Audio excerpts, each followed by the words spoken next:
একদল লোক, তাদের কাছে কোরআনের দলিল নাই, হাদিসের দলিল নাই, শুধুমাত্র কিছু ব্যক্তির অন্ধ পূজা রয়েছে, অন্ধ পূজা।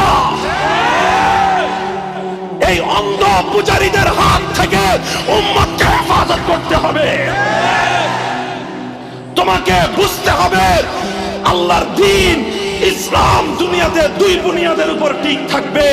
প্রথম বুনিয়াদ কোরআন হাদিসের দলিল, দ্বিতীয় বুনিয়াদ হলো হক্কানি উলামায়ে কেরামের সিলসিলার মাধ্যমে কিয়ামত পর্যন্ত সাহাবীওয়ালা প্র্যাকটিক্যাল নমুনা।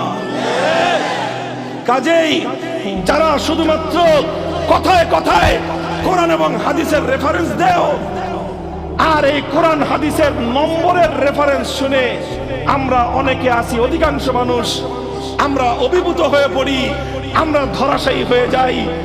তাদের জন্য আল্লাহর নবীর একটা হাদিস শুনিয়ে যাই। আল্লাহর পয়গম্বর বলেছেন, আমার পরে একদল লোকের আত্মপ্রকাশ ঘটবে, তাদের কোরআনের তেলাওয়াত শুনলে তোমরা তোমাদেরকে আর তোমাদের সাধারণ আলেম ওলামাদেরকে মনে করবে এরা কিছুই জানে না।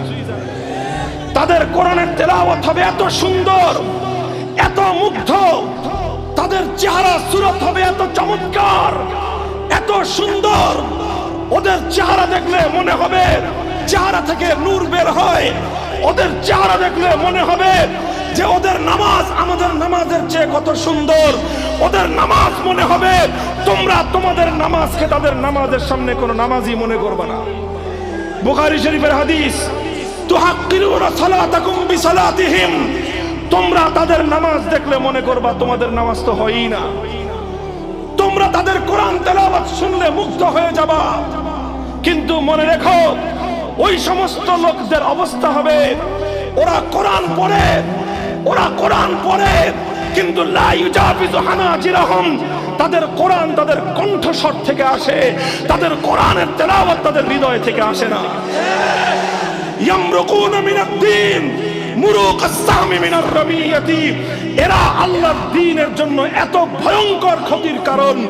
কোরআন তেলাওয়াত করে করে মানুষকে বিভ্রান্ত করে, এরা আল্লাহর দ্বীনের জন্য এমন ক্ষতি কারণ, যেমন একটা শিকারী একটা হরিণকে, একটা খরগোশকে যদি তীর নিক্ষেপ করা হয়, সেই তীরটা হরিণের পেটের ভিতর দিয়ে ঢুকে আরেক দিক দিয়ে বের হয়ে গেল, ওই হরিণটা যেমন ক্ষতিগ্রস্ত হয়ে গেল, এই সকল কোরআনওয়ালা মানুষগুলো আল্লাহর দ্বীনকে এক দিক থেকে ছুরি মেরে আরেক দিক থেকে বের করে দিবে।